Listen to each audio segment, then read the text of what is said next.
Assalamualaikum warahmatullahi wabarakatuh. Selamat malam semuanya. Semoga sehat-sehat semua. Yang saya hormati Ketua BAP2 Wilayah Jawa Tengah, Dr. Tor yang sangat terpelajar, Dr. Gregorius Yoga Panjasmara, SHMH. Yang saya hormati juga pemateri yang sangat terpelajar, Dr. Nani Wijaya Putri. Dan kepada semua sejawat BHP2A dan juga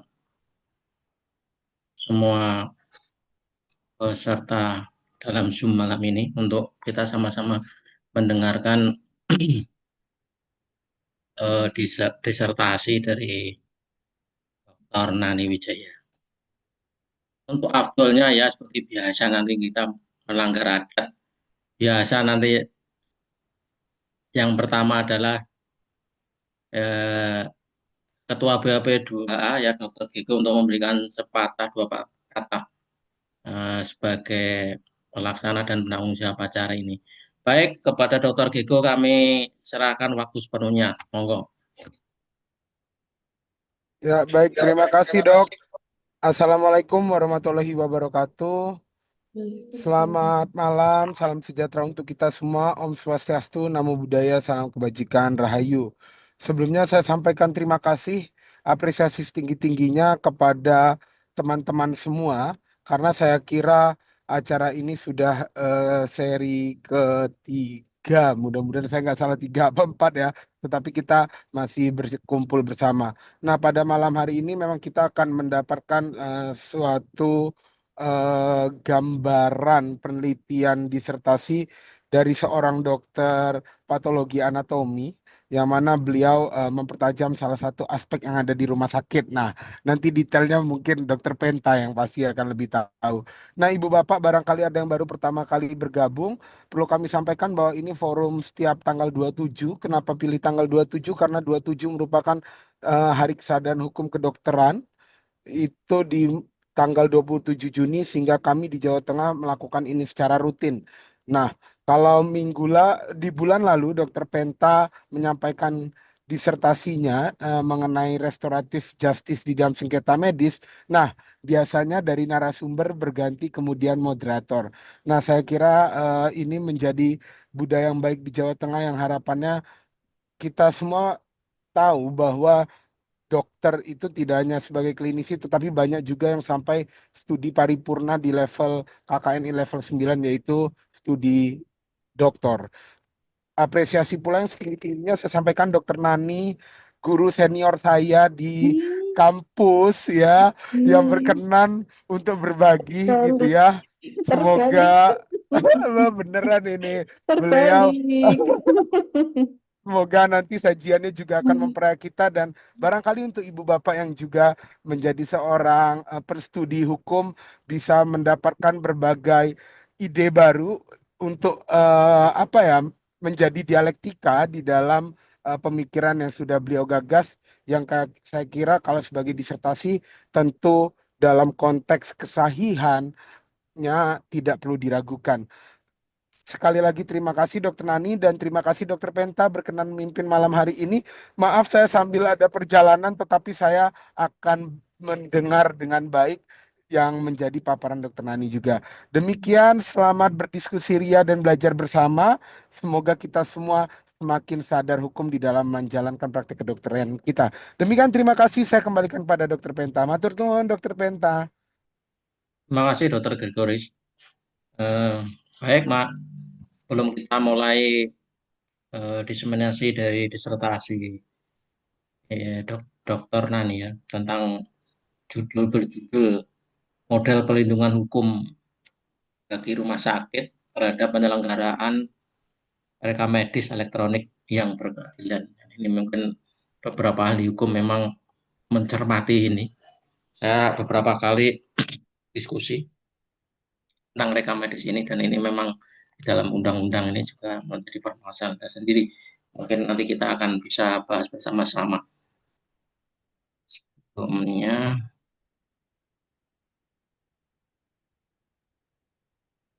Sebelumnya ingin saya sampaikan dulu nih, mohon untuk ini nggak bisa share saya itu untuk apa? Eh, itu kata lewat itu. Ya, ini sudah. Daftar riwayat hidup dari pemateri kali ini, sangat terpelajar. Dr. Nana Wijaya Budiartono, Master Sains Med, spesialis patologi anatomi, tanggal lahir Semarang, Mei 22 Mei 67, gamma 14 jenis kelamin perempuan, dan menikah. Bangsaan, alamat Semarang Indah, C X nomor 10 Semarang. Nah, ini nomor HP-nya dicatat ini, 4 tahun nanti konsultasi masalah rekam medis. Dengan pendidikan SD Kristus Semarang tahun 79, SMP Istana Semarang tahun 82, sama Sedes Sapianti Semarang lulus tahun 85, dan FK Unisula tahun 93. Lulus tahun 93 ya. Ini harus saya share banget ini.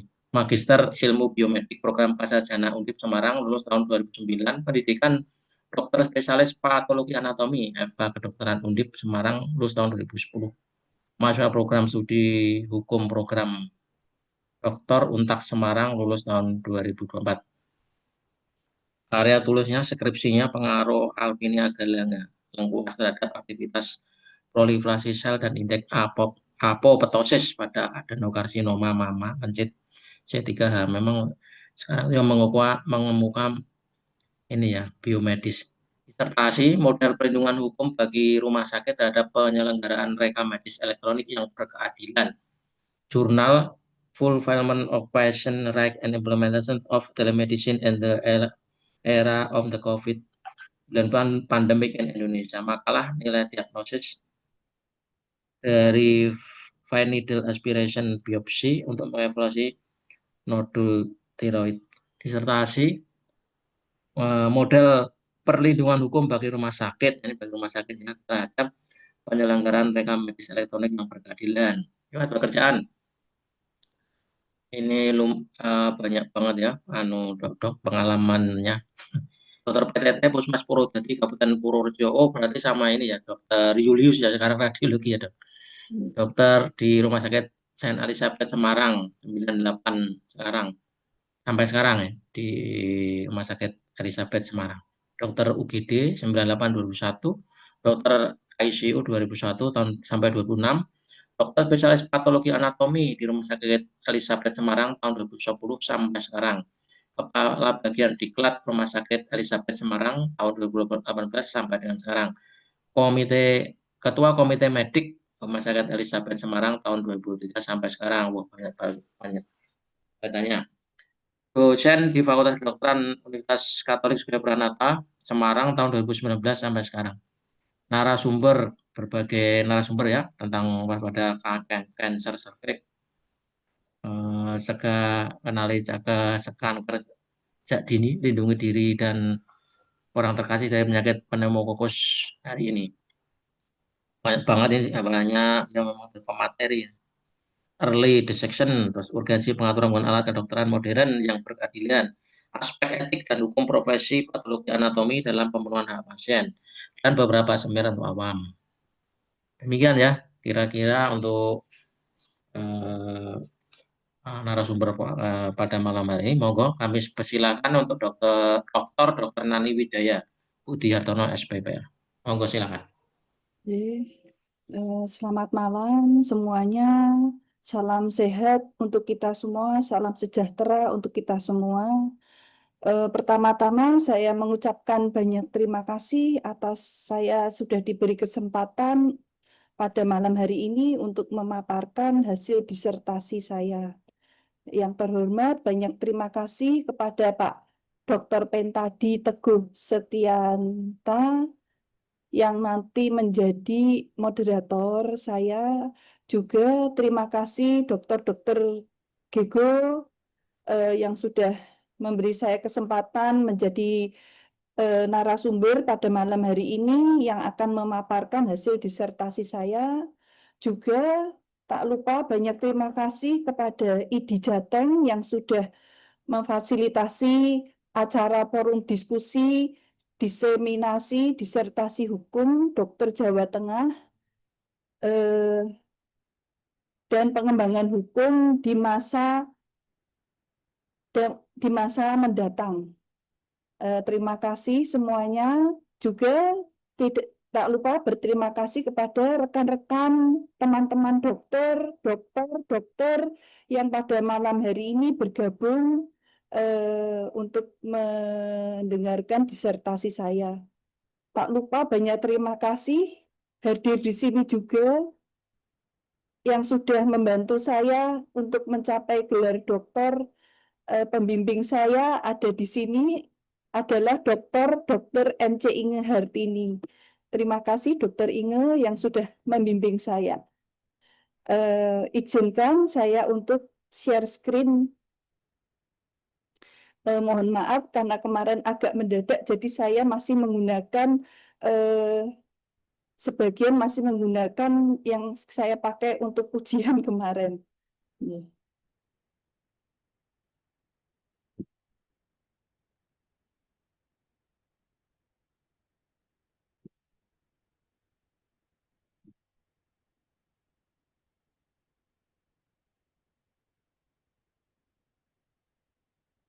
Apakah sudah bisa dilihat PowerPoint saya? Oh, sudah. Sampun nggih? Sudah. Sudah ya.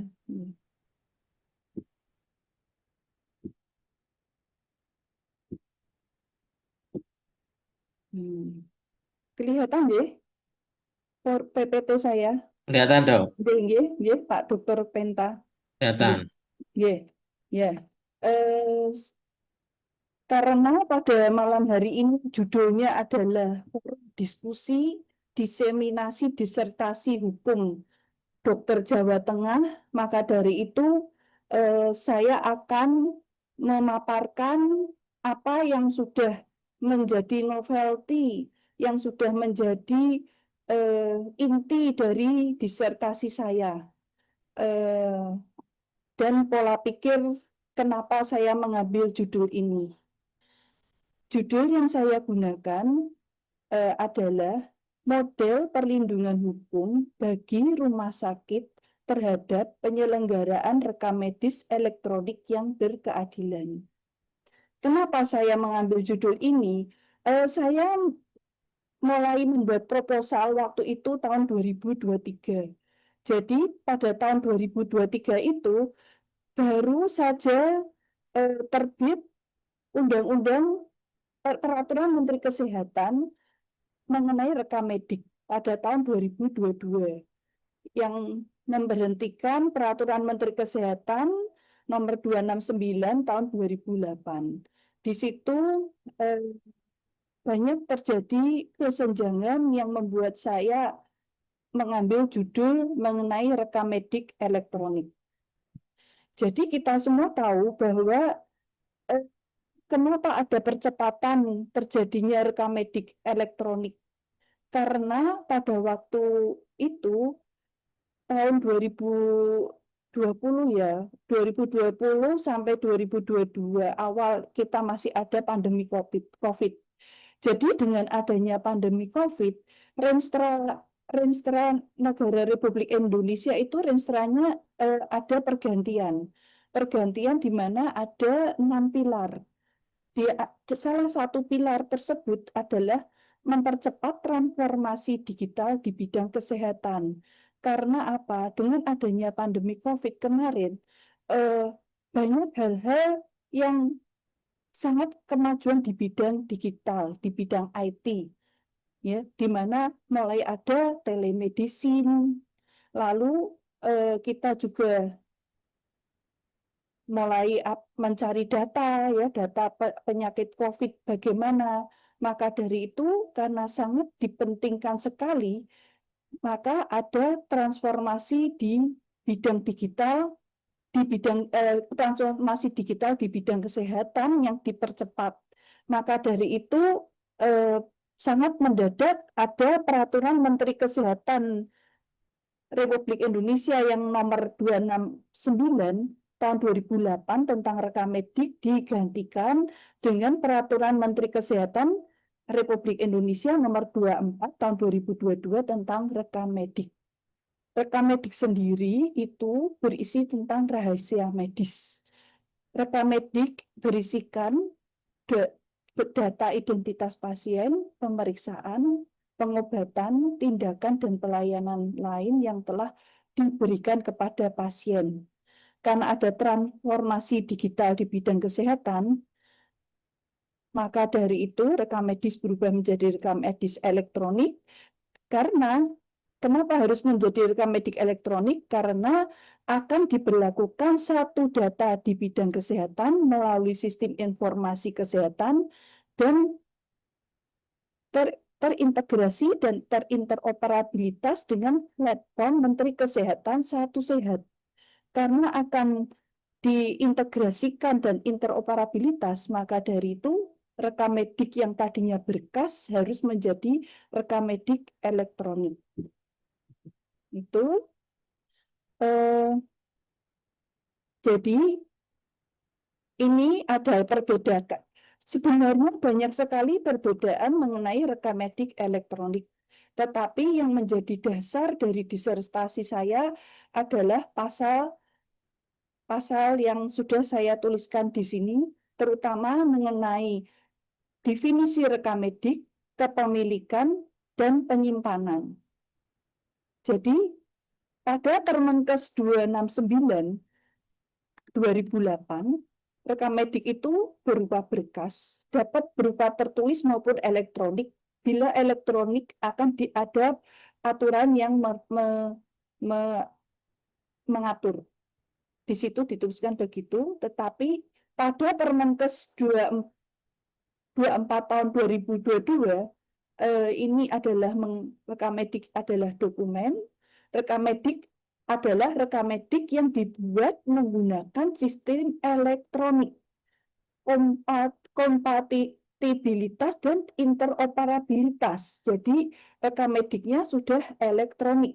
Dan sejak diberlakukannya Permenkes 24 2022 membuat rekam medik Permenkes 269 2008 itu tidak berlaku, yaitu mulai 31 Agustus 2022. Sebenarnya dari perubahan ini saja sudah terjadi permasalahan.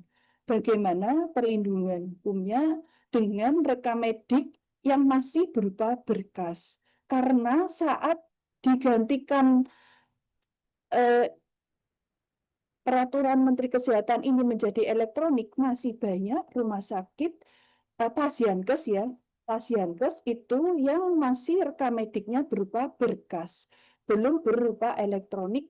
Dan di Permenkes yang tahun 2022 ini juga dituliskan paling akhir rumah sakit harus sudah menjadi rekam medik elektronik pada akhir 31 Desember 2023. Dengan adanya perubahan ini, waktu itu juga terjadi suatu permasalahan bagaimana dengan pasienkes yang belum bisa dengan rekam mediknya elektronik kalau masih berkas. Padahal di sini sudah ditulis bahwa rekam medik harus sistem elektronik. Nah, ini permasalahan di situ. Lalu ada kepemilikan. Kepemilikannya pada Permenkes 2008 itu rekam medik adalah milik pasienkes. Isi rekam medik milik pasien. Pimpinan sarana pasienkes bertanggung jawab atas hilang, rusak, pemalsuan, dan atau penggunaan oleh orang lain atau badan yang tidak berhak terhadap rekam medik. Kalau yang 2022, berkas rekam medik milik pasienkes masih sama. Pasienkes bertanggung jawab atas hilang, rusak, pemalsuan, dan atau penggunaan oleh orang atau badan yang tidak berhak terhadap rekam medik. Isi rekam medik milik pasien.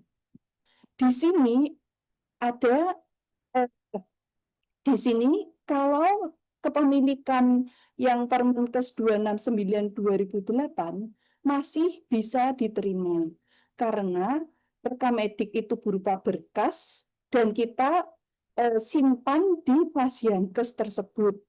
Kecuali ada yang penitipan ya, tetapi masih berupa berkas. Berkasnya kalau rumah sakit kita ada tempat rekam medik, di mana di situ rekam mediknya kita tata, diurutkan.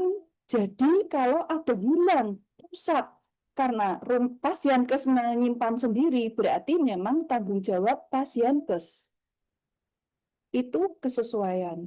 Lalu pada Permenkes nomor 24 tahun 2022, di sini berkas rekam medik milik Pasienkes. Pasienkes bertanggung jawab atas hilang, rusak, pemalsuan, dan atau penggunaan oleh orang atau badan yang tidak berhak terhadap rekam medik.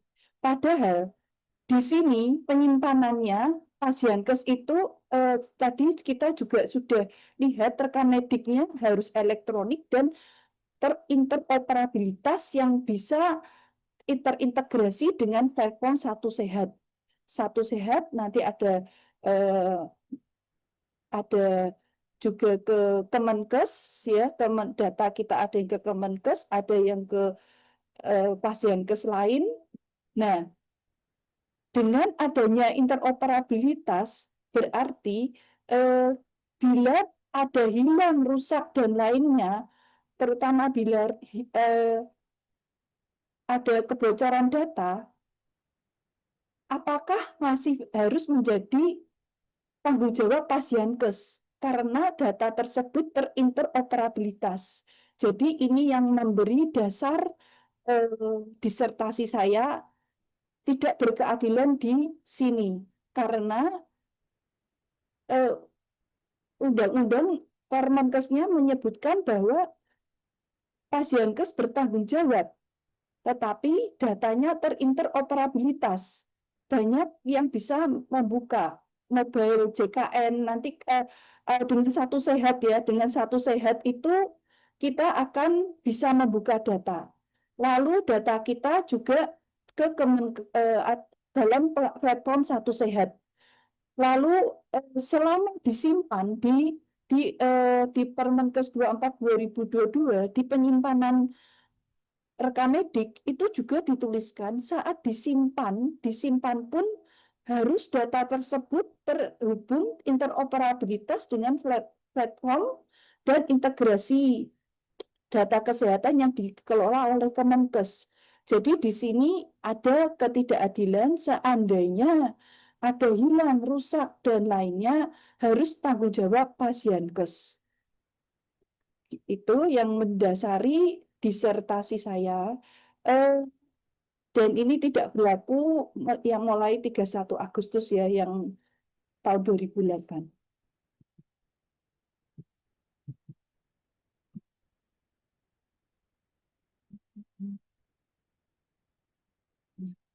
Jadi ini menggunakan aspek bentar, ini saya pindah dulu.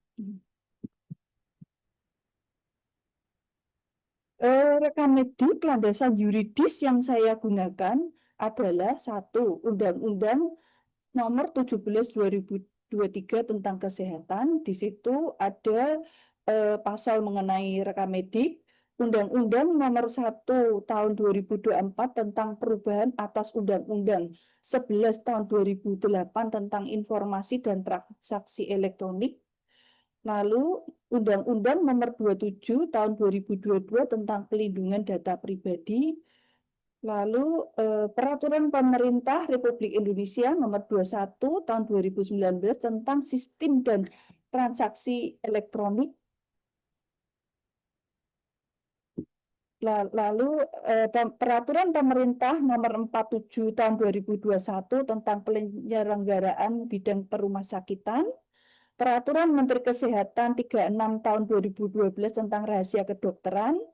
Peraturan Menteri Kesehatan Nomor 18 2022 tentang satu data bidang kesehatan melalui informasi kesehatan. dan Peraturan Menteri Kesehatan Nomor 24 Tahun 2022 tentang rekam medik. Ini disertasi saya buat pada tahun 2023 awal, di mana proposalnya sebelum Undang-Undang Kesehatan keluar. Jadi waktu itu semua undang-undang sempat berubah semua. Ada yang dicabut dan ada yang digantikan.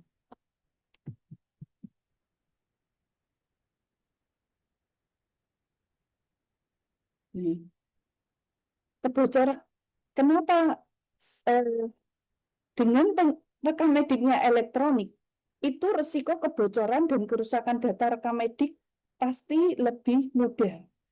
Kita ketahui sendiri bahwa ada beberapa kebocoran data dengan adanya rekam medik elektronik.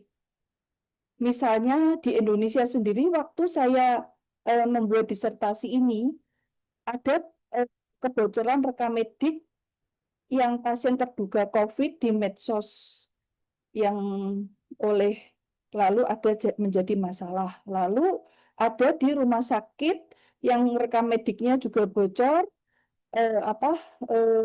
tapi yang ini bukan elektronik ya. Jadi karena kan waktu itu masih banyak yang tidak elektronik ya di Indonesia. Ini hanya menjadi contoh bahwa bila ada kebocoran rekam medik akan menjadikan masalah.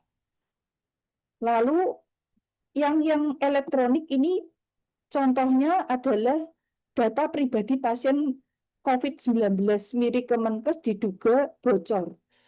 Ini ada saya ambil di Google. Waktu itu memang ada kebocoran data pribadi. Waktu itu untuk vaksin COVID kita kan memberikan data pribadi ya. Nah itu berapa data pribadinya itu bocor dan diduga dijual ke Red Forum. Terus ada diduga kebocoran data di e-hack dan data pribadi di BPJS. Waktu itu saya mendapatkan data. Lalu ada rumah sakit yang disandera dengan adanya ransomware dan minta tebusan yang membuat terjadi pemberhentian pelayanan karena sudah bersistem elektronik semua, karena ada virus ransomware tersebut, sehingga pelayanan kesehatan terutama di pendaftaran pasien dan di rekam medik terganggu. Di luar Indonesia itu ada kebocoran data, jadi tidak hanya di Indonesia, di Amerika Serikat, Arab Saudi, di Singapura juga pernah, di Thailand juga di India. Akibat kebocoran data pribadi akan terjadi tuntutan ke rumah sakit, pasienkes, dan dokter. Identitas data pribadi, nomor KTP, nomor HP, dan lain-lain bila sampai ke orang yang tidak bertanggung jawab dapat digunakan untuk kejahatan, misal pengambilan rekening bank, membobol ponsel, dan lainnya. Bila penyakit diketahui oleh publik, maka pasien dan keluarga pasien akan terganggu. Jadi itu akibat dari kebocoran dan kerusakan data rekam medik, sehingga dengan adanya Permenkes perubahan tersebut dan adanya dasar kebocoran kerusakan data rekam medik dan penyimpanan yang menjadi dasar disertasi saya. Jadi ini tujuannya untuk mengaji, menganalisis penyelenggaraan rekam medik supaya berkeadilan. Ya, ini kontribusinya mencari model perlindungan hukum yang berkeadilan, perlindungan kepada rumah sakit terhadap penyelenggaraan rekam medik yang berkeadilan, dan perlindungan data pribadi dan data kesehatan pasien.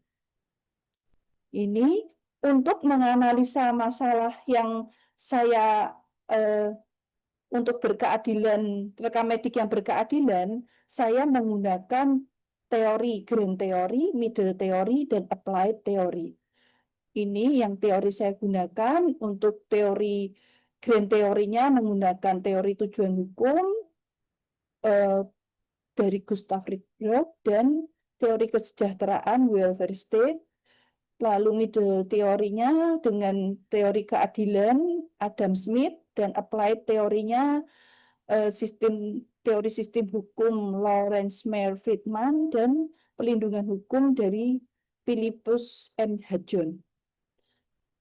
Penyelenggaraan rekamedik saat ini kita menggunakan Undang-Undang Republik Indonesia Nomor 17 Tahun 2003 tentang kesehatan. Pada pasal 173 ada tulisan Pasienkes wajib menyelenggarakan rekamedik. Lalu selanjutnya ada tentang rekamedik dan rahasia pasien. Lalu rekamedik elektronik harus menjadi satu data diatur oleh Peraturan Menteri Kesehatan Nomor 18 Tahun 2022 dan Peraturan Menteri Kesehatan Nomor 24 Tahun 2022. Penyelenggaraan rekamedik saat ini itu waktu saya disertasi itu tahun 2024 bulan Maret, seluruh Pasienkes wajib menyelenggarakan rekamedik elektronik seperti yang tertulis di Permenkes 24 2022. Kementerian Kesehatan memfasilitasi menyelenggarakan rekamedik elektronik, menyiapkan SIMGOS. Jadi dari Kementerian Kesehatan juga memfasilitasi dari Pasienkes menyiapkan hardware. Di Permenkes 24 2022 itu juga disebutkan selain memfasilitasi ada menyiapkan SIMGOS dan Pasienkes menyiapkan, jadi difasilitasi oleh Kementerian Kesehatan dengan SIMGOS dan Pasienkes tinggal menyiapkan hardware-nya saja. Penyelenggaraan sistem elektronik dikembangkan oleh Kementerian Kesehatan, oleh rumah sakit sendiri. Penyelenggaraan rekamedik elektroniknya itu bisa mengikuti yang ada di Kementerian Kesehatan atau bekerja sama dengan vendor rekamedik elektronik yang sudah terdaftar di BSSN, Kominfo, dapat dilihat di Pusdatin Kementerian Kesehatan. Jadi bila akan mencari vendor rekamedik elektronik harus yang sudah terdaftar.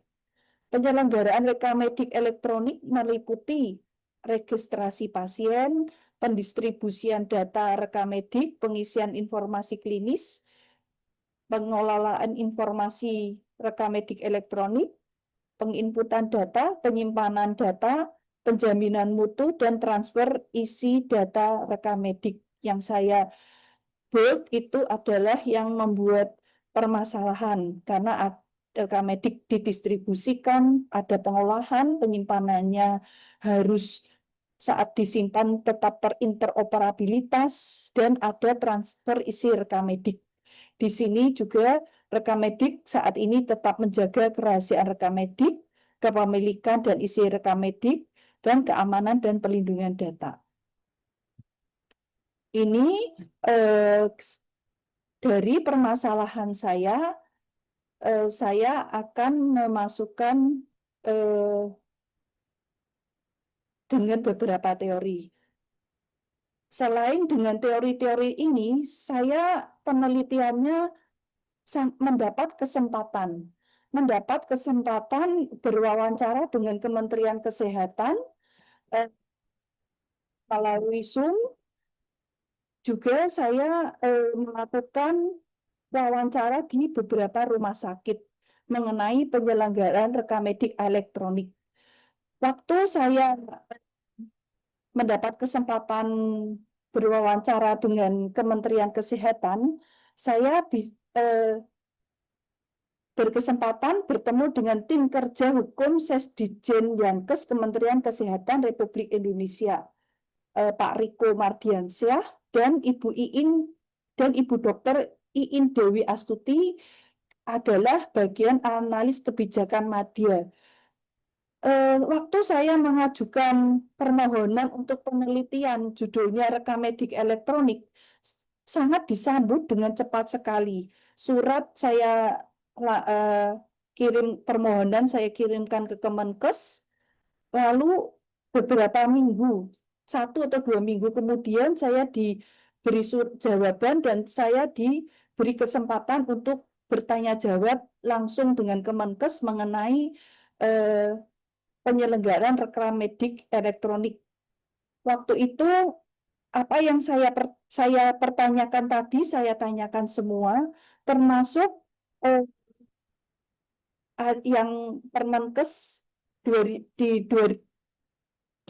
yang 2008 dan 2022, rekam medik itu isi milik pasien, lalu berkas milik Pasienkes.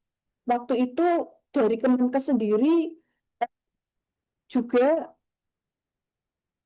memberi komentar. Komentarnya memang kenapa harus dibuat begitu? Isinya milik pasien, lalu berkasnya milik Pasienkes, gitu. Nah, lalu kalau rusak, hilang dan segalanya memang harusnya tidak bisa menjadi tanggung jawab Pasienkes lagi dengan rekam medik elektronik. Waktu itu saya sampaikan saat wawancara dengan Kemenkes. Selain dengan Kemenkes juga beberapa rumah sakit swasta lainnya. Dan untuk mencari rekam medik yang berkeadilan untuk rumah sakit, saya menggunakan beberapa teori. Teori yang saya pakai, teori tujuan hukum, yang ada Gustav Friedrich, ada nilai dasar keadilan, nilai kemanfaatan, dan kepastian hukum. Lalu teori kesejahteraan welfare state dari Bagirmanan, konsep negara hukum sejahtera yang menghasilkan ini.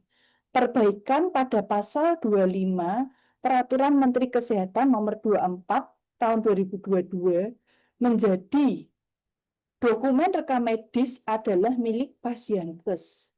Dokumen rekam medik menjadi tanggung jawab Pasienkes beserta tempat di mana terintegrasi dan terinteroperabilitas. Jadi tidak hanya Pasienkes saja, tetapi yang terinteroperabilitas di mana dan integrasinya di mana juga harus ikut bertanggung jawab, terutama bila terjadi hilang, rusak, pemalsuan, dan lain-lainnya.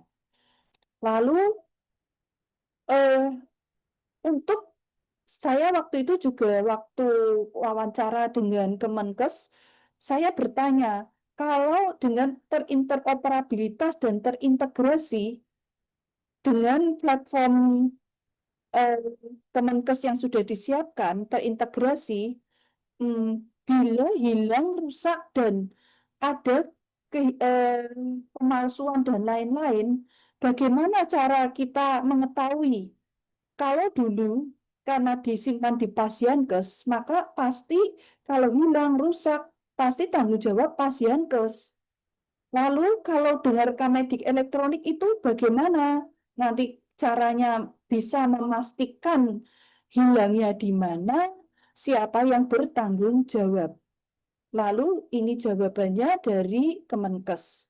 Hilang, rusak, pemalsuan, atau penggunaan oleh orang atau badan yang tidak berhak dalam dokumen rekam medik sesuai yang ditetapkan BPSSN dan Kementerian Kesehatan. Jadi yang bertanggung jawab itu adalah nanti akan diidentifikasi oleh BSSN melihat dari jejak audit atau jejak digital. Ini peraturan ini juga ada tertulis di itu ya. Tadi juga saya tuliskan ada ini mengenai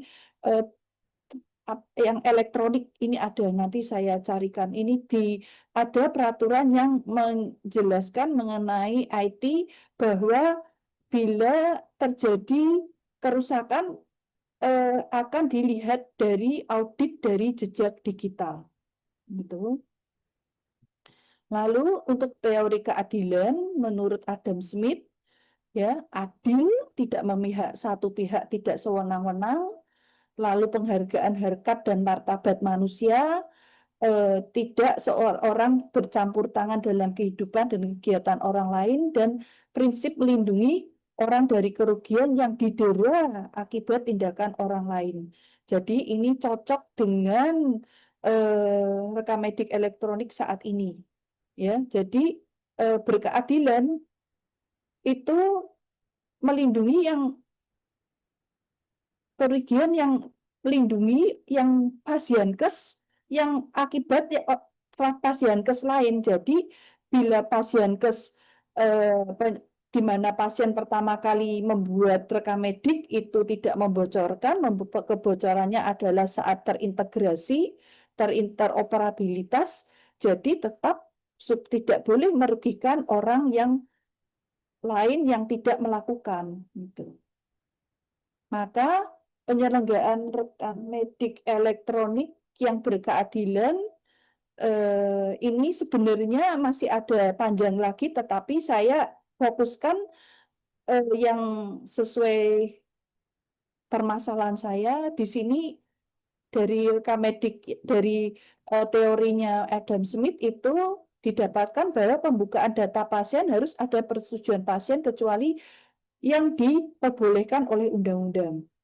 Perundang-undangan yang diperbaiki berhubungan dengan kepemilikan dan tanggung jawab data pasien. Data pasien adalah A. Undang-Undang Nomor Undang-Undang RI 17 2023, Pasal 173, Pasal 296, Pasal 300 nanti akan saya sebutkan di PPT saya di belakang. Lalu Peraturan Menteri Kesehatan 24 tahun 2022 Pasal 25 ayat 1 dan 2.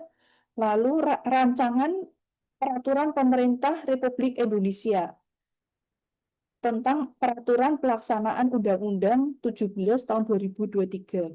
Waktu itu saya membuat ini memang sedang terjadi banyak perubahan di Peraturan Menteri Kesehatan dan Undang-Undang, di mana tadinya Undang-Undang Kesehatan menjadi Undang-Undang Kesehatan Nomor 17 2023, juga rekam medik, dan yang saat saya membuat ini PP-nya belum keluar. Peraturan pemerintah yang memberi peraturan pelaksanaan itu belum terbit. Jadi masih RUU, rancangan peraturan pemerintah Republik Indonesia, belum ada nomor dan belum ada tahunnya.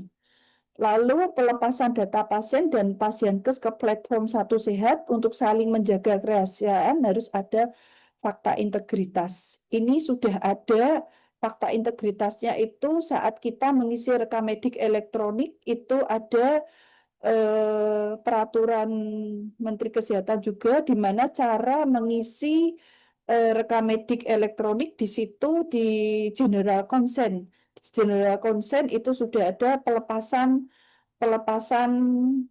rahasia pasien itu. Lalu selain dengan teori-teori tadi, kita juga punya landasan filosofi Pancasila. Pancasilanya adalah sila kedua dan kelima, kemanusiaan yang adil dan beradab, keadilan sosial bagi seluruh rakyat Indonesia. Itu studi komparatif yang saya lihat yang untuk membandingkan pelaksanaan rekam medik elektronik di Indonesia itu Singapura dan Eropa. Semua sudah menggunakan platform seperti di Indonesia. Kalau Indonesia namanya Satu Sehat, di Singapura ada National Electronic Health Records, dan di Rotterdam, Eropa ada eHealth. Lalu, apakah di tempat negara lain juga terinteroperabilitas dan terintegrasi? Ya, semuanya terinteroperabilitas dan terintegrasi.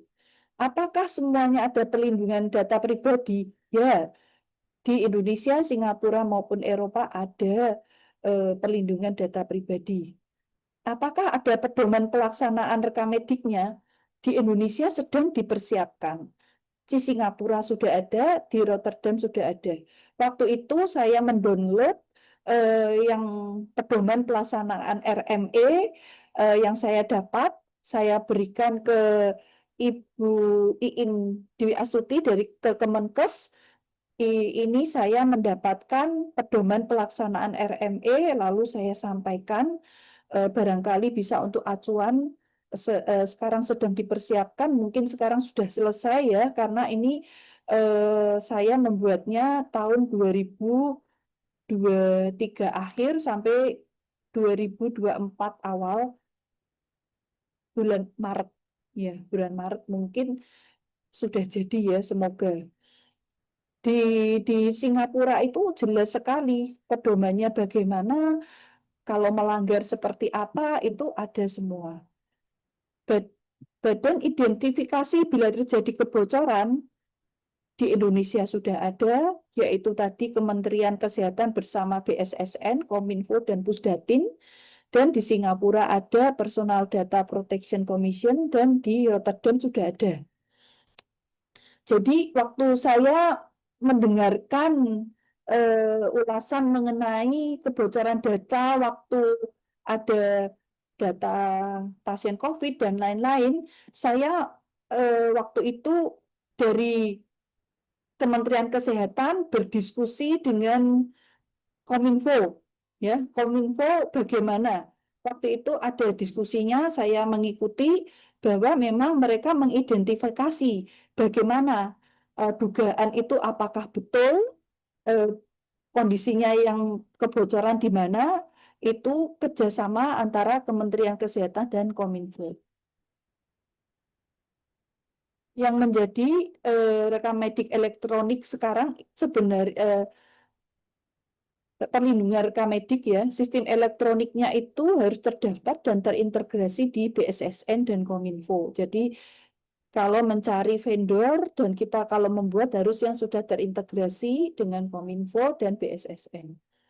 Lalu untuk tanda tangan elektronik sampai saat ini masih belum, saat ini ya, waktu itu tahun 2000, saya bulan 3 2024, saat ininya itu masih belum tersertifikasi tapi terverifikasi internal rumah sakit oleh direktur.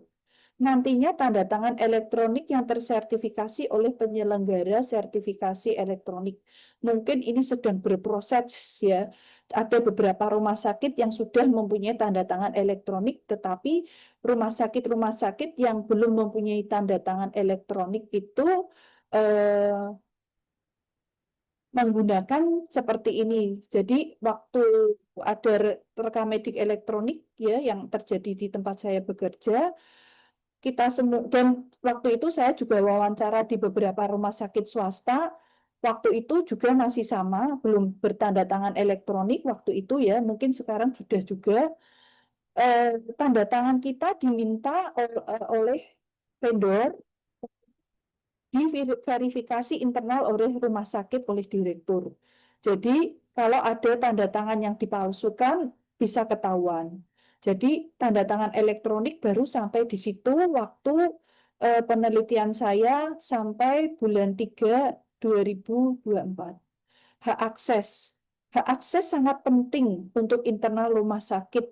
Rumah sakit harus sangat memperhatikan hak akses. Rekam medik elektronik hanya dapat diakses di area internal rumah sakit dengan menggunakan jaringan internet rumah sakit. Itu wajib. Sama dengan buku-buku mengenai rekam medik yang saya baca dari pakar hukum kesehatan Bapak Guandi, itu di situ dituliskan bahwa rekam medik itu tidak boleh dibawa pulang. Jadi rekam medik hanya boleh dibaca, waktu itu berkas ya, dibaca di lingkungan rumah sakit. Jadi tidak boleh dibawa pulang. Begitu. Kalau ini rekam medik elektronik, maka dari itu harus bisa terakses di area internal rumah sakit hanya menggunakan jaringan internal internet rumah sakit. Kalau dia sudah keluar dari rumah sakit, berarti sudah tidak bisa membawa pulang. Begitu. Karena kalau supaya hak akses ya, lalu hak akses itu sangat penting sekali di untuk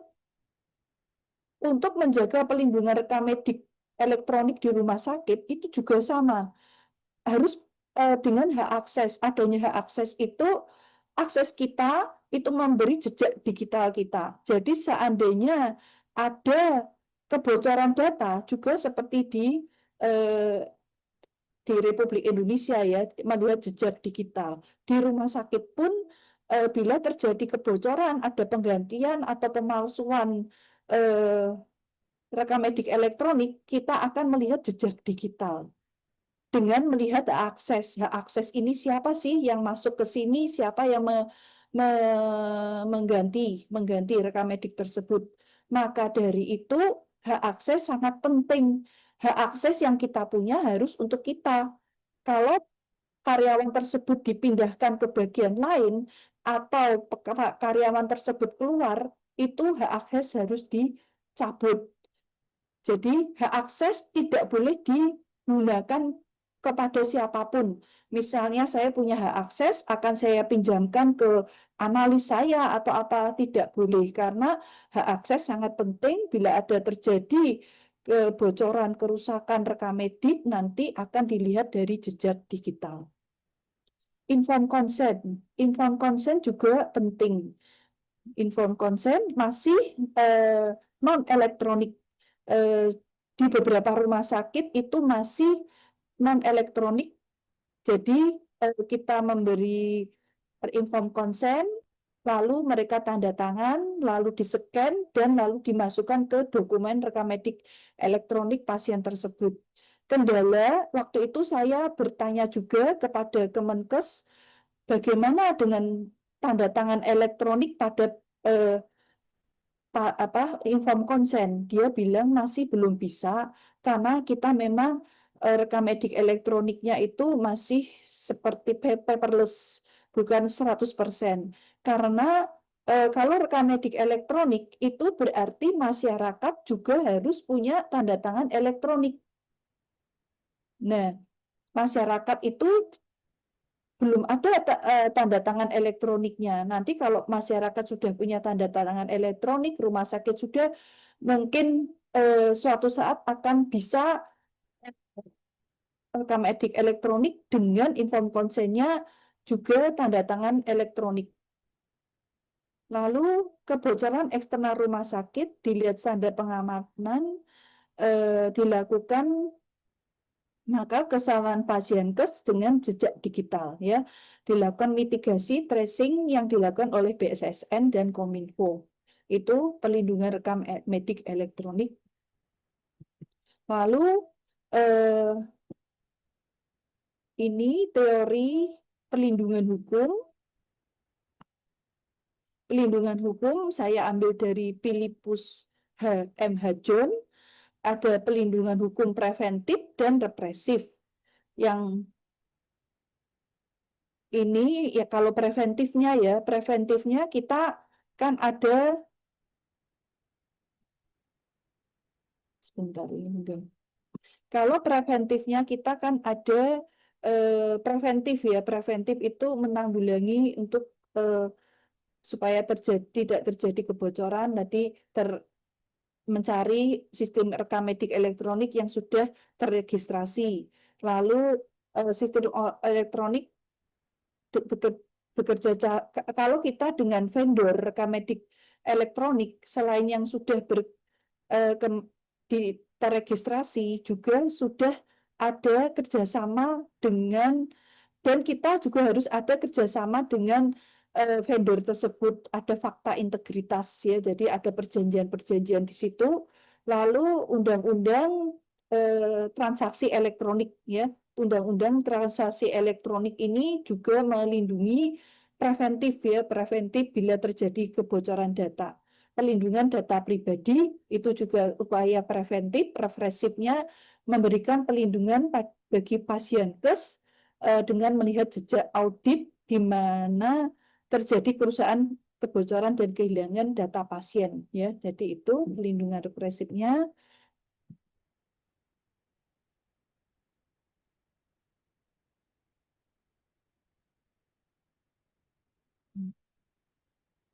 Bentar ini tidak mau next.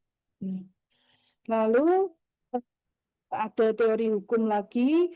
Saya menggunakan Lawrence Meyer Friedman di mana untuk melihat struktur hukum, substansi hukum, dan budaya hukum. Jadi struktur hukumnya Kementerian Kesehatan, ini struktur hukumnya ya. Lalu ini akan menghasilkan ini ya, bahwa regulasi harus diperbaiki, substansi hukumnya yang tadi yang tidak berkeadilan pada Undang-Undang Kesehatan tentang rekam medik, juga pada Peraturan Menteri Kesehatan tentang rekam medik elektronik, substansi hukum yang harus kita regulasinya harus diperbaiki untuk mendapatkan model penyelenggaraan rekam medik elektronik bagi rumah sakit yang berkeadilan. Lalu budaya hukumnya hendaknya internal dari dan eksternal rumah sakit menyelenggarakan rekam medik elektronik dengan mengetahui pentingnya hak akses, ya. Jadi kita membudayakan mempergunakan hak akses dengan baik dan benar, ya. Bertanggung jawab hak akses. Direktur rumah sakit wajib membekali pelatihan kepada seluruh pengguna rekam medik elektronik.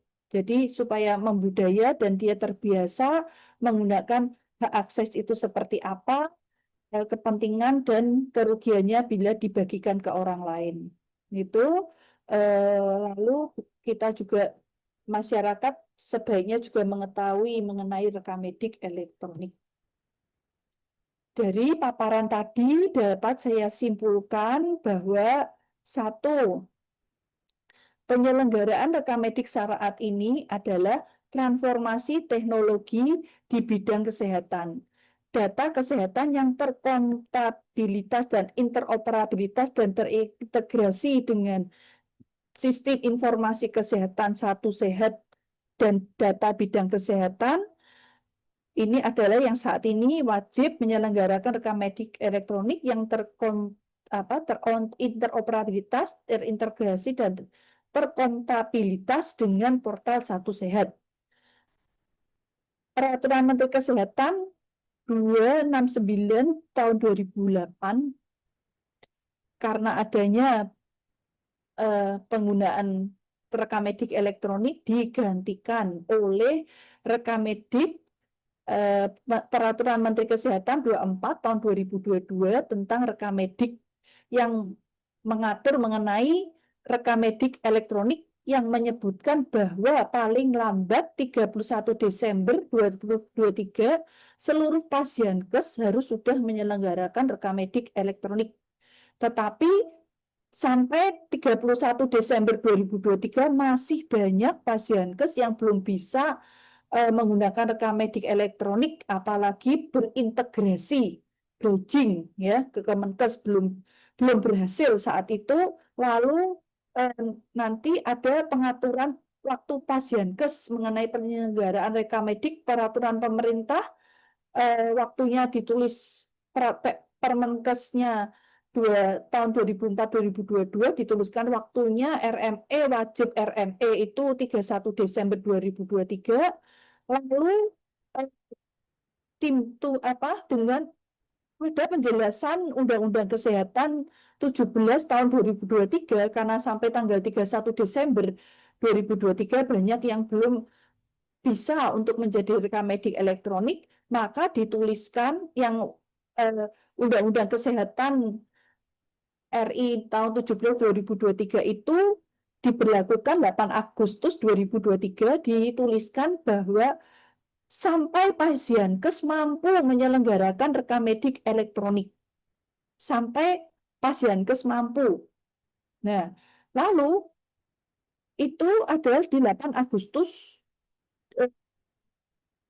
2023. Lalu keluar lagi surat edaran nomor HK 0201 Menkes 1030 tahun 2023 tentang penyelenggaraan rekam medik elektronik di pasienkes beserta sanksi administratifnya itu sampai tanggal 31 Juli 2024. Bila tidak sama sekali penyelenggaraan rekam medik akan dilakukan pencabutan akreditasi. Nah, penemuan ini dari penelitian saya didapatkan adanya disharmonisasi.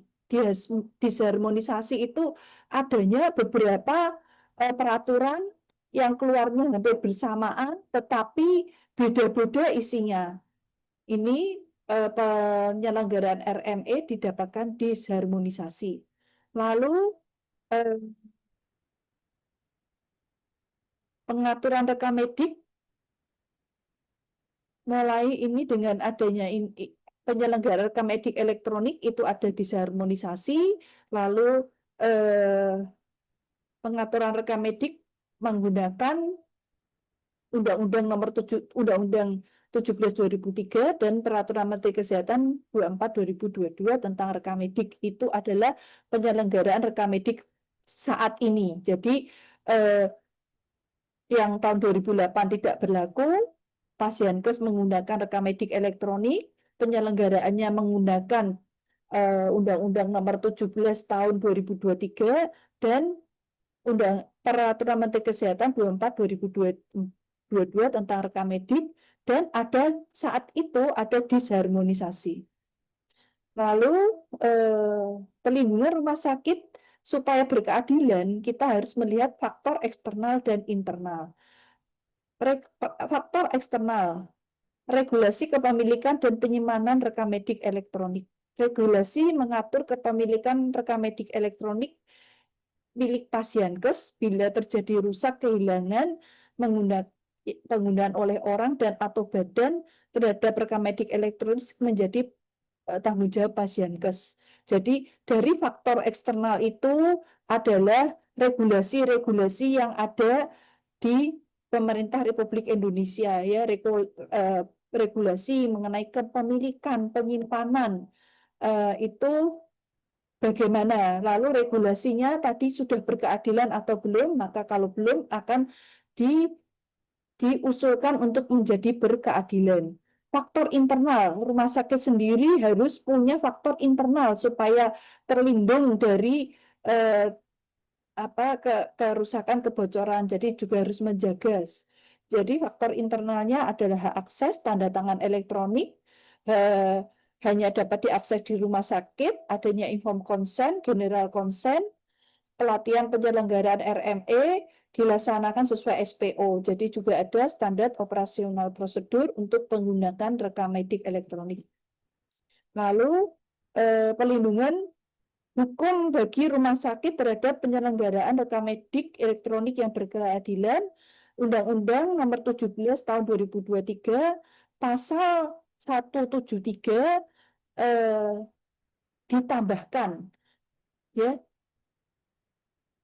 ditulis di sini Pasienkes wajib memberikan akses yang luas bagi kebutuhan pelayanan, pendidikan, penelitian, pengembangan pelayanan di bidang kesehatan, mengirimkan laporan hasil pelayanan pendidikan, penelitian, dan pengembangan kepada pemerintah pusat, tembusan pemerintah daerah melalui sistem informasi kesehatan daerah.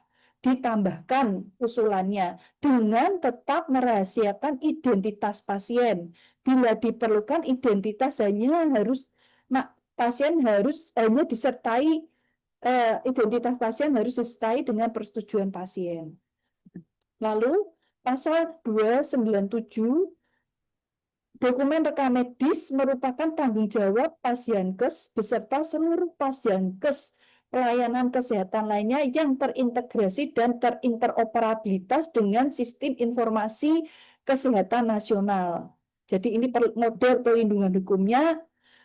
Untuk pelindungan data tadi tetap merahasiakan identitas pasien, lalu tanggung jawabnya adalah tidak hanya ke Pasienkes tetapi yang terintegrasi dan interoperabilitas. Lalu untuk pasal 297 ayat 3, Pasienkes beserta tempat di mana data terintegrasi dan terinteroperabilitas wajib menjaga keamanan, keutuhan, kerahasiaan, dan ketersediaan data yang terdapat dalam rekam medik.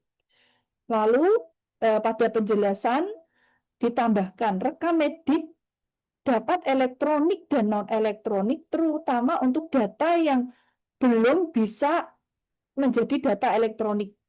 Jadi karena ada beberapa, misalnya tadi informed consent itu masih bisa, saat ini belum mampu untuk dibuat elektronik, maka dari itu supaya ada kekuatan untuk hukumnya bisa digunakan untuk bukti bahwa, maka dari itu harus ada perlindungan hukumnya Rekam medik dapat berupa elektronik dan non-elektronik, terutama untuk data yang belum bisa menjadi data elektronik. Jadi memang wajib elektronik, tetapi untuk data yang belum dapat menjadi elektronik juga masih bisa digunakan. Dituliskan masa berlaku Pasienkes wajib RME disesuaikan dengan peraturan Menteri Kesehatan yang mengatur mengenai rekam medik elektronik. Jadi ini supaya berkeadilan juga harus ada yang tidak elektronik yang belum bisa dielektronikan tetap dapat rekam medik dapat berupa data yang non elektronik untuk data yang belum bisa menjadi elektronik dan karena tadi ada disharmonisasi untuk berlakunya saat terjadi semua wajib menggunakan rekam medik elektronik, maka dari itu harus ada ketentuan yang sesuai. Waktu saat itu saya membuat disertasi ini masih ada disharmonisasi. Lalu pasal 25 Peraturan Menteri Kesehatan 24/2022 tahun 2022 tentang rekam medis dan ini jadi perubahannya sama ya untuk rekam medik Peraturan Menteri Kesehatan 24/2022 tentang rekam medik dan pasal rancangan PP-nya itu waktu itu belum jadi usulannya adalah dokumen rekam medik adalah milik Pasienkes. Dokumen rekam medik menjadi tanggung jawab fasilitas Pasienkes beserta tempat di mana data terintegrasi dan terinteroperabilitas. Pasienkes beserta data kesehatan pasien terintegrasi dan interoperabilitas menjadi bertanggung jawab atas hilang, rusak, pemalsuan atau penggunaan oleh orang dan atau badan yang tidak berhak terhadap rekam medis. Jadi bertanggung jawab ya, ditambahkan bertanggung jawab atas hilang, rusak, pemalsuan atau penggunaan oleh orang yang tidak berhak terhadap dokumen rekam medis sesuai. Jadi yang bertanggung jawab nantinya kerusakan adalah tanggung jawab bersama yang terinteroperabilitas. Dan untuk mengetahui siapa yang hilang rusak posisi di mana dengan jejak digital yang ditetapkan oleh BSSN dan Kementerian Kesehatan. Lalu ini sama, ini implikasi studi ya, sama ya, sudah tadi saya sebutkan bahwa faktor internal eksternal, rekomendasi ya, rekomendasinya hasil model regulasi penyelenggara rekam medik elektronik berkeadilan bagi pemerintah pasti untuk sumbangan pemikiran, untuk rumah sakit, untuk supaya berkeadilan dan untuk masyarakat mendapatkan pelindungan rahasia medis. Nah, ini sudah selesai. Lalu kita lihat di sini waktu itu saya membuat ini dan wawancara dengan Kemenkes waktu itu mereka juga berkomentar mengenai waktu saya tanya bagaimana nanti kalau ada kebocoran dengan interoperabilitas apakah masih milik Pasienkes, lalu bagaimana mengetahuinya nanti bila ada kebocoran, kerusakan dengan terinteroperabilitas dan terintegrasi, lalu dengan milik Pasienkes, isi milik pasien ya. Waktu itu belum terbit PP-nya ya, peraturan yang mengatur dari peraturan pemerintah yang mengatur pelaksanaan dari Undang-Undang Kesehatan 17/2023. Ini kita lihat lalu terbit pada bulan apa ya? Ini 2024 ya. Di sini tentang rekam medik sudah dituliskan bahwa dokumen rekam medik merupakan milik Pasienkes. Pasienkes wajib menjaga keamanan, keutuhan, kerahasiaan, ketersediaan data yang terdapat dalam dokumen rekam medis. Dan isi rekam medis wajib dijaga kerahasiaannya oleh semua pihak yang terlibat dalam pelayanan kesehatan di fasilitas pelayanan kesehatan walaupun telah meninggal dunia. Jadi kata-kata untuk ini milik rekam medik milik pasien itu di sini peraturan pemerintahnya tidak terlihat lagi. Lalu di sini juga wajib semua menjaga ini, jadi sudah tidak ada bahwa hilang rusak harus tanggung jawab dari pasienkes. Yang pertama yang membuat rekam medik pasien tersebut. Semoga ini benar-benar bisa memberi perlindungan yang berkeadilan terhadap rumah sakit dengan pelaksanaan rekam medik elektronik yang berkeadilan. Ini terima kasih, itu yang dapat saya sampaikan. Terima kasih waktu dan perhatiannya. Saya kembalikan kembali ke moderator Dr. Penta. Dr. Penta nggih. Terima kasih dokter. Terima kasih pemateri Dr. Nani Wijaya tentang rekam medis model perlindungan hukum bagi rumah sakit ya. Ada penyelenggaraan rekam medis elektronik yang berkeadilan. Ini saya ingatkan bahwa ini kan bukan sidang terbuka ya, jadi sudah lulus. Jadi ini kita sharinglah diskusi tentang rekam medis ini untuk karena regulasi sudah ada ya, sekarang regulasi sudah legal dan undang-undang sudah ada, PP 28 2024 juga sudah diundangkan juga di lembaran negara. Jadi ya mau nggak mau ya, walaupun secara filosofis sebetulnya kalau kita sekolah S3 ya, kita kan berpikiran secara filosofis. Itu kan kita bisa memahami bahwa memang untuk rekam medis elektronik ya mau nggak mau memang kalau saya sih memang kesulitan, sangat sulit ya untuk masalah interoperabilitas itu tadi dengan kerahasiaan secara filosofis. Karena ini sekalian saya memantik lah, sekalian saya juga ini kan sudah selesai disertasinya, sudah lulus S3, sudah diwisuda. Artinya ini kan ini bukan sidang lah, bukan sidang terbuka, tertutup juga bukan. Ini kita sharing-sharing diskusi bahwa kerahasiaan pasien itu sebetulnya kan secara filosofis itulah asasi manusia ya, harus dilindungi. Makanya harus rekam medis yang kompatibel dan interoperabilitas tersebut itu memang berisiko ya untuk dihack dan sebagainya, sehingga bisa disalahgunakan dalam pemikiran saya. Dan ini sebetulnya perlu pemikiran kita bersama bagaimana supaya sebagai nakes juga tidak melanggar asasi manusia pasien, dan regulasi ini juga harus menurut saya perlu ada pembenahan sana sini yang peraturan di bawah per PP-nya PP 28 2024 tadi. Sedangkan PMK tentang rekam medis kan dari undang-undang yang baru kan belum ada. Yang PP yang ada Permenkes 224 tahun 2022.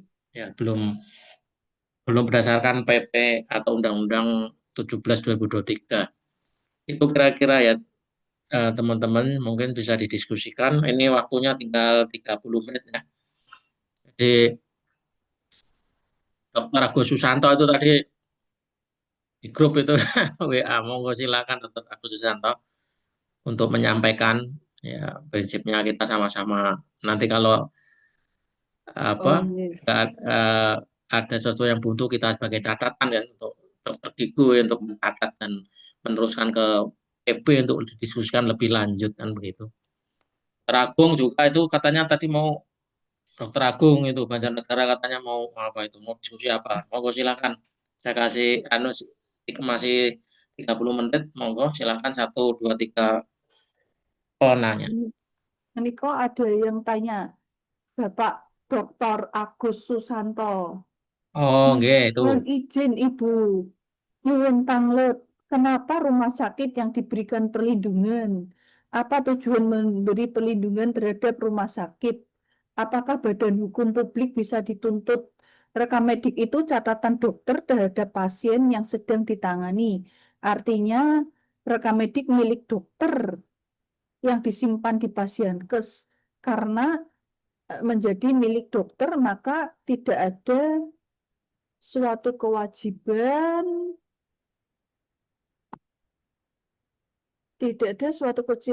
yang mengharuskan rekam medik untuk bisa mudah diakses ke semua orang, mengingat rekam medik ini berisikan catatan kepada pasien yang bersangkutan. Jadi, saya izin menjawab. Nggih, monggo, Dok. Ya, kenapa saya kok melindungi rumah sakit? Karena posisi rumah sakit itu pasienkes. Pasienkesnya itu dengan adanya undang-undang rekam medik elektronik itu eh, ada kelemahan. Kelemahan tersebut yang mengatakan bahwa bila terjadi kebocoran itu adalah tanggung jawab rumah sakit, itu juga diakreditasi rumah sakit itu di Starkes itu juga ada tertulis bahwa semua kalau ada kebocoran yang tanggung jawab rumah sakit tambah pimpinan rumah sakit begitu. Jadi eh, ada apa ya, tanggung rentengnya gitu.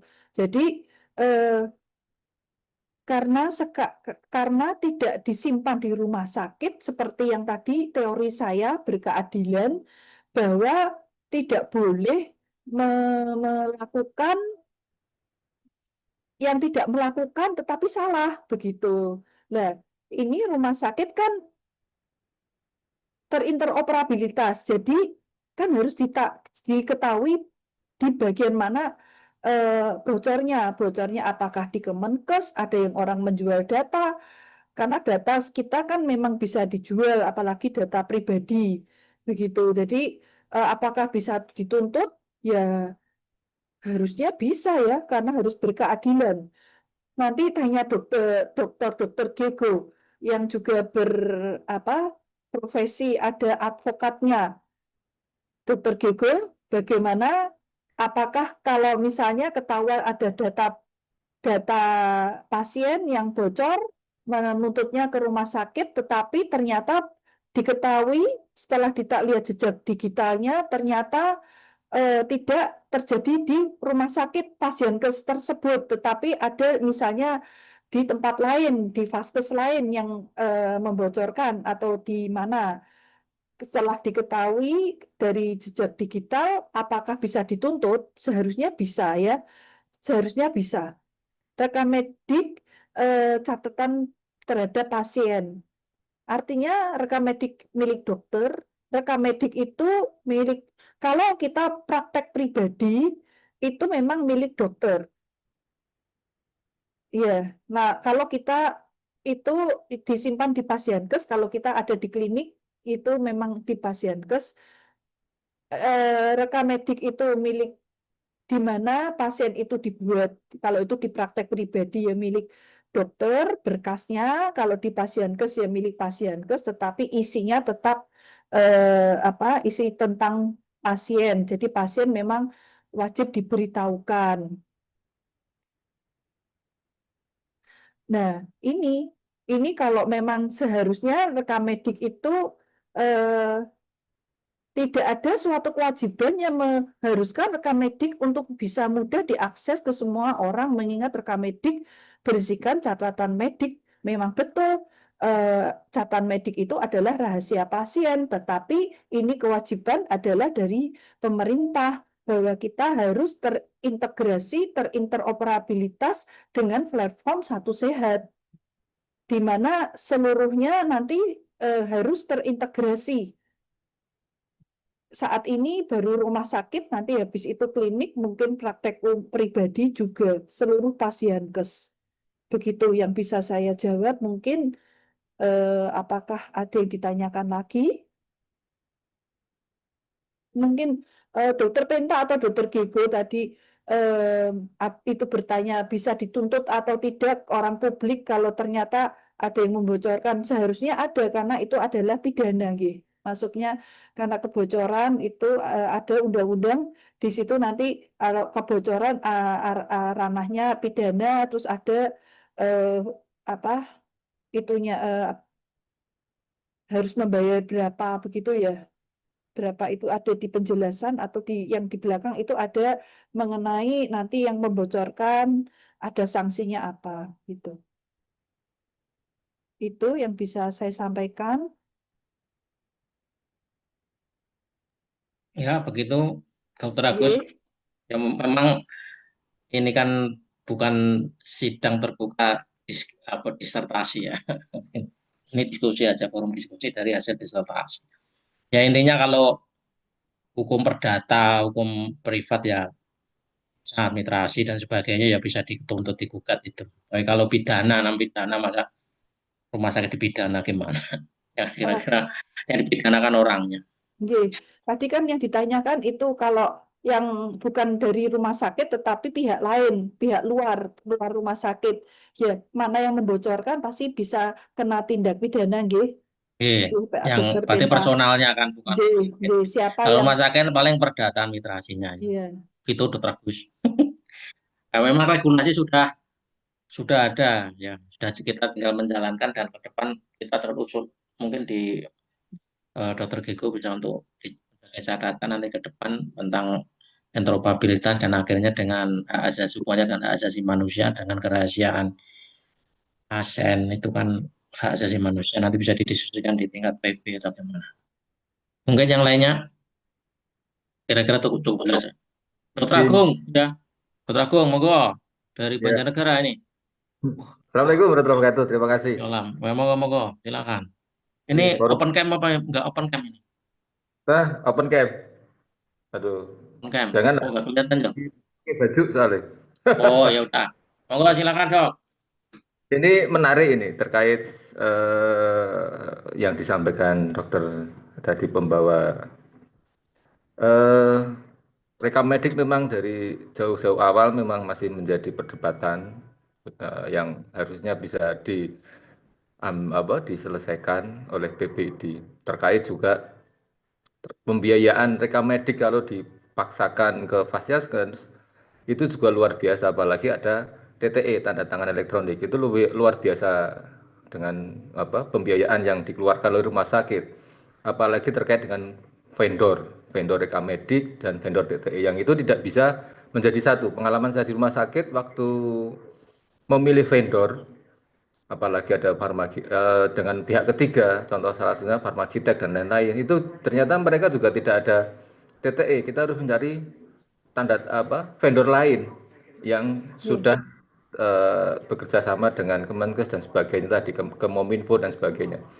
Dulu pernah tak usulkan bagaimana kalau rumah sakit itu membuat sendiri vendornya. Jadi betapa sangat sulit sekali kalau kita bekerjasama dengan vendor lain terkait dengan pemeliharaan, terkait dengan pemusnahan. Nah, ini pemusnahan juga menjadi problema tersendiri lagi. Pemusnahan tidak seperti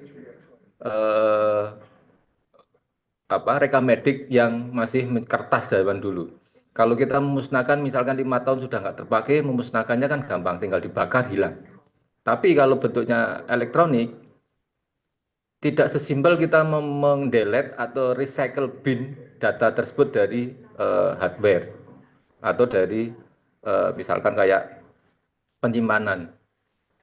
Teman saya itu mempunyai perusahaan di mana dia bekerja sama dengan beberapa bank untuk memusnahkan data-data elektronik milik bank tersebut. Itu tidak semudah yang kita bayangkan, hanya mendelete, recycle bin dan sebagainya. Ternyata barang elektronik yang sudah di-delete pun masih bisa dimunculkan. Nah, itu menjadi problema lagi nanti ke depan bagi rumah sakit dan vendor tersebut. Apalagi ke depan itu mungkin teknologi akan lebih canggih lagi dan lebih hebat lagi, yang dimana kalau menjual data itu sampai sekarang pun tidak bisa dikenai hukuman. Nah, ini mungkin Kalau tadi yang dimaksud menjadi gandeng renteng dan sebagainya, mungkin kok kelihatannya masih sangat susah, gitu. Mungkin ke depan PBID bisa memunculkan wacana terkait dengan RME ini bagi fasiankes, apalagi bagi praktek pribadi. Karena praktek pribadi juga atau klinik juga dituntut untuk mempunyai RME. Ini yang mungkin menjadi perlindungan hukum bagi rumah sakit, di mana nanti PBID bisa mewujudkan perlindungan yang lebih spesifik lagi terkait dengan RME ini bagi rumah sakit, klinik maupun praktek pribadi anggotanya. Nah, ini yang menjadi problematika yang ada di situ, yang mungkin ke depan semestinya PBID sudah mempunyai jawaban atau sudah ada vendor yang disediakan oleh PBID sendiri, di mana vendor itu kapabilitas dan sebagainya sudah terjamin oleh PBID. Yang saat ini kan kita tidak tahu kapabilitasnya vendor-vendor tersebut bagaimana terkait dengan RMB-nya itu. Mungkin itu saja dari saya, Pak Ben tadi. Mungkin pertanyaannya belum. Terima kasih. Selamat malam. Assalamualaikum warahmatullahi wabarakatuh. Terima kasih Dokter Agung dari Banjarnegara. Ini teman saya ini, teman mendampingi teman-teman kalau ada kasus. Monggo Dokter Nani untuk ditanggapi, Dokter Agung.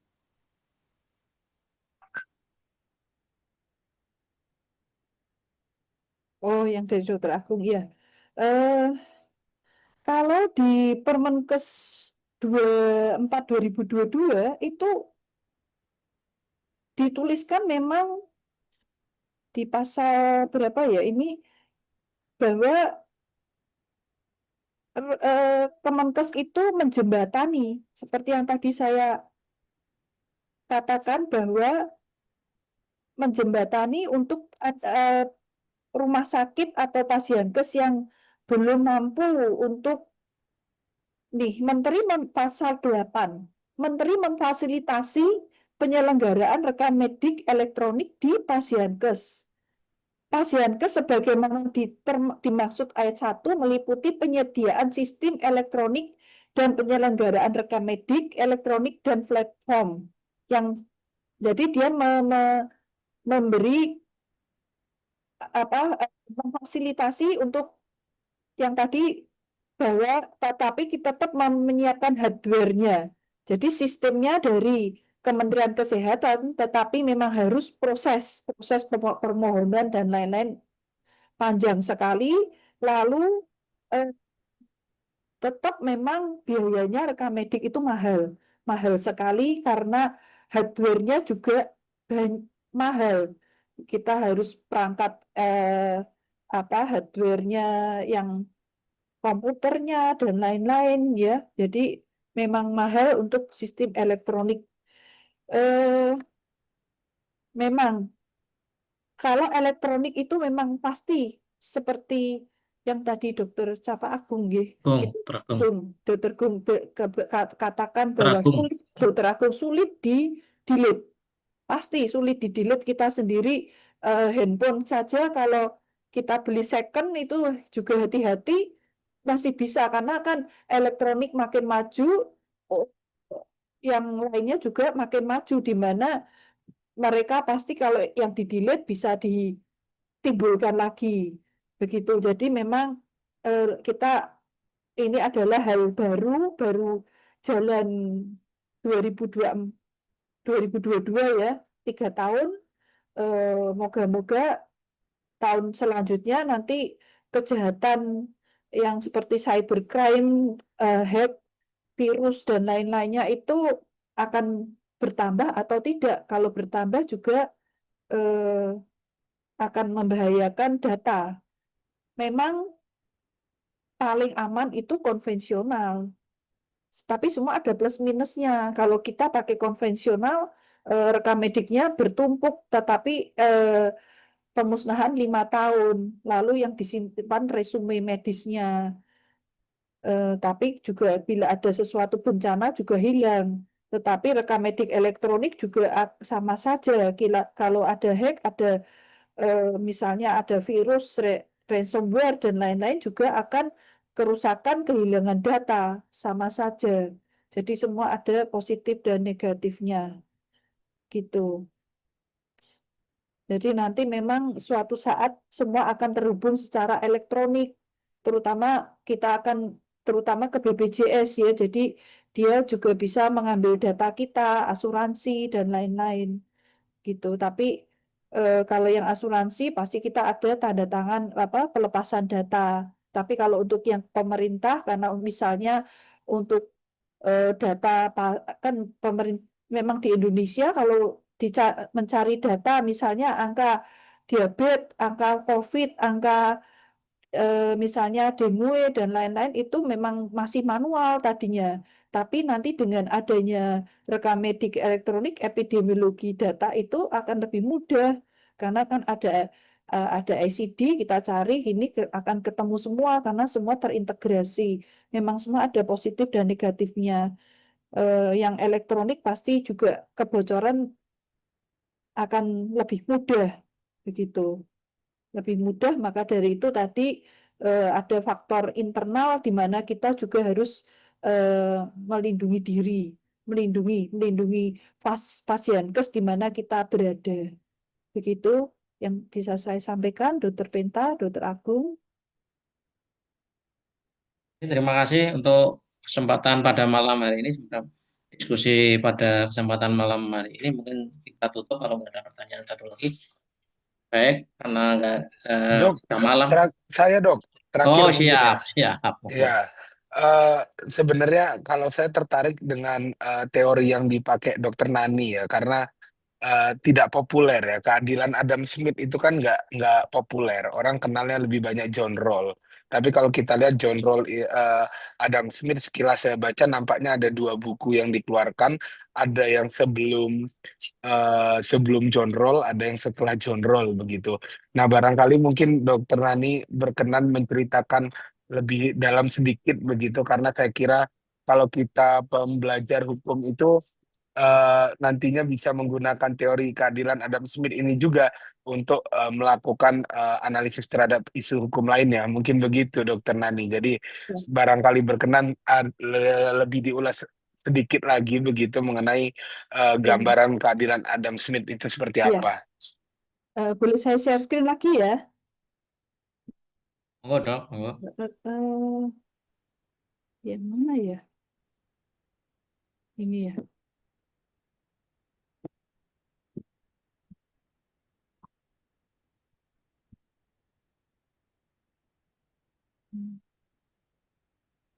Sebentar kok hilang.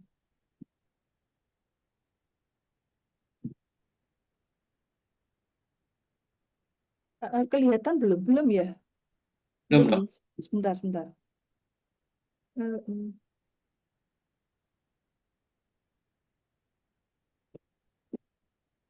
Sebentar.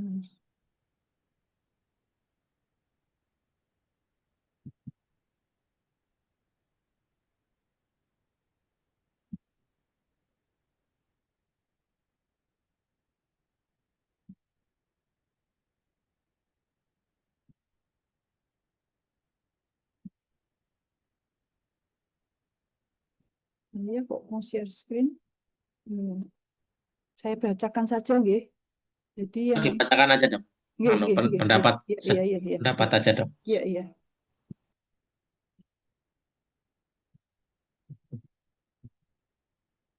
Jadi memang untuk pisau analisis ya istilahnya kalau di hukum itu harus ada teori-teorinya. Lalu saya mencari teori yang sesuai yang ada mengulas berkeadilan. Ini teori keadilan menurut Adam Smith bahwa adil itu ada prinsip no harm atau prinsip tidak merugikan orang lain, prinsip non-intervention, dan prinsip keadilan tukar. Jadi, adil itu bersifat tidak memihak salah satu pihak dan tidak sewenang-wenang. Skala keadilan sangat bervariasi dari satu tempat yang ke tempat yang lain, suatu konsep yang relatif tiap orang tidak sama. adil menurut yang satu belum tentu adil menurut yang lainnya. Tetapi di sini intinya adil itu tidak memihak salah satu pihak. Jadi kalau pada eh, yang saya ajukan ini disertasi bahwa eh, tetap dia di mana yang kebocoran yang membocorkan apa rekam medik itu ya itu yang bertanggung jawab.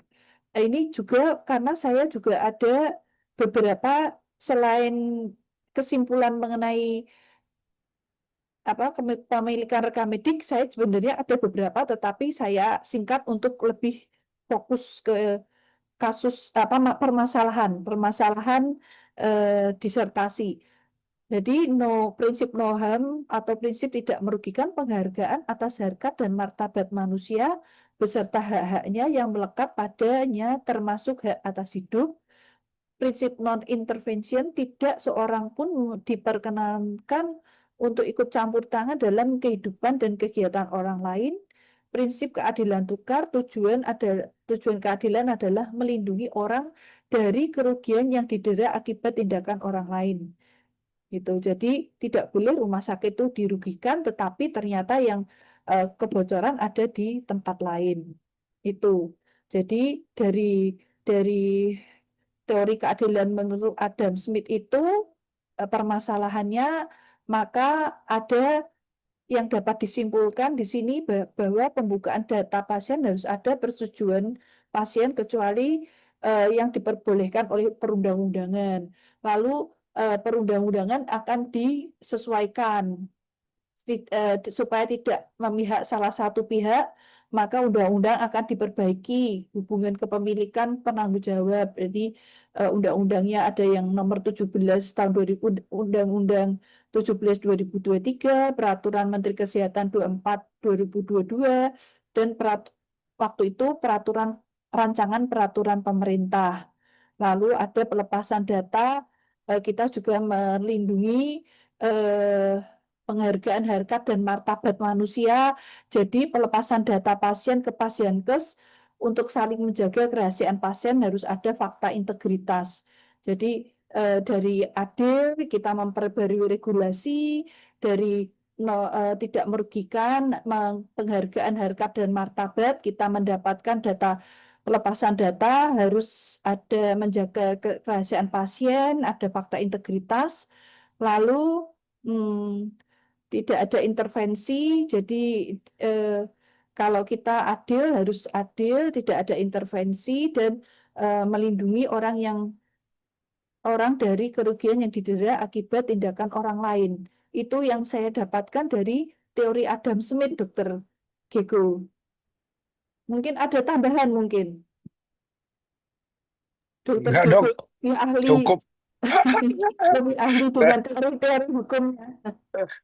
Enggak, artinya memang saya pikir berbagai apa ya pemikir hukum ini kan juga perlu kita apa ya kita banyak ceritakan supaya memang tidak melulu ketika bicara keadilan itu ya merujuk pada John Rawls saja begitu. Tapi ada seperti Adam Smith yang mana memang saya pribadi sepakat memang fokus penekanan di dalam bicara keadilan itu ya jangan melanggar hak orang lain begitu ya, dan memang fokusnya pada perlindungan hal-hal yang sifatnya mendasar, dan memang dalam konteks bicara keadilannya memang ada hal-hal yang dominan yang membedakan point of view antara Adam Smith dengan John Rawls, dan saya kira ini juga menarik menjadi suatu pisau analisis ke depan terhadap isu hukum lainnya. Demikian. Terima kasih Dokter Rani penjelasannya.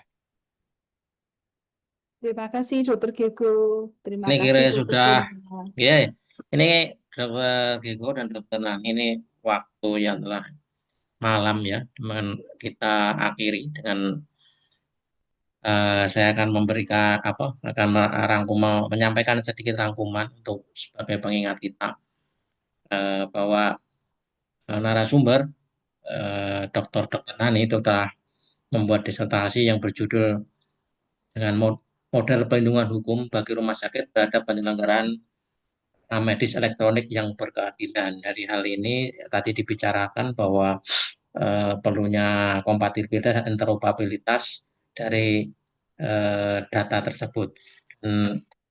Ada berbagai diskusi dari teman-teman bahwa dari Dr. Agus bahwa rumah sakit badan hukum itu bagaimana bisa dituntut atau dan sebagainya, dan bisa dijelaskan tadi bahwa secara manusia yang bisa dipidanakan ya hanya hukum administrasi dan hukum perdatanya penggantian. Dr. Agung, masalah pembiayaan, dan memang ini masalah juga yang nanti kita bisa diskusikan dengan teman-teman yang di PB, tanda tangan elektronik, dan ini bisa didiskusikan semuanya. Terus dari Dr. Kiko tentang teori keadilan, Adam Smith-nya tadi dijelaskan oleh Dr. Nani tentang keadilan itu berbeda-beda dari tiap orang. Demikian yang bisa saya kesempatan pada malam hari ini. Saya moderator Dr. Bentari Kristianta dan narasumber Dr. Nani Wijaya. Terima kasih atas perhatiannya. Saya tutup langsung ya. Kita bersama-sama. Assalamualaikum warahmatullahi wabarakatuh. Selamat malam semuanya, sehat semua. Warahmatullahi wabarakatuh. Terima kasih Dr. Nani, Terima Dr. kasih Penta. semuanya. Ya, sama-sama Dr. Kiko. Sampai Ibu langsung. Bapak bertemu kita lagi. berjumpa lagi di bulan Yuk, depan. Siap, terima siap, kasih. siap. Selamat malam. Izin Selamat live, bermalam selamat malam. minggu.